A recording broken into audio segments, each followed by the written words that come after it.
আহা, আপনারা জানেন না, আপনাদের এক এক ছেলের অবস্থা হলো কলিজাটা পাথর হয়ে গেছে। কোনো কিছুই তার কলিজা নাড়ায় না। এত শক্ত জানোয়ার যে খোদার 365 দিনে কোনো দিন ফজরের নামাজ পড়ে না, একদিনও না। মানুষের বাচ্চা এত বড় জানোয়ার হয় কেন? আরে তুই কোন মানুষের বাচ্চা?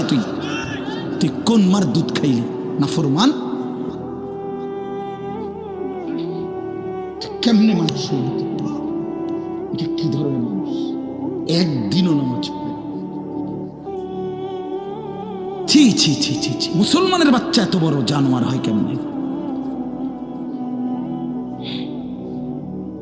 কোনো দিন নামাজ পড়ে না, 6 মাসে 9 মাসে কোনো দিন বলতে পারবে না নাফরমান কোনো দিন 5 ওয়াক্ত নামাজ পড়ছে কিনা। হায় হায়, এত বড় অসভ্য।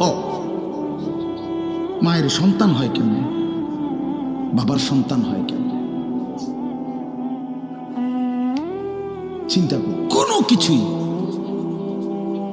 ছেলে পেলেদের হালাত হলে এই পরিমাণ লাগাম ছাড়া কিসের মা কিসের বাবা, কে তার মা কে তার বাপ, কে কি তার ধর্ম, তার আল্লাহ কে, তার রসুল কে, তারে বানাইছে কে, আসছে কোত্থেকে, কেন আসছে, কি করতেছে, কি করছে, কিচ্ছুর খবর, কিচ্ছু।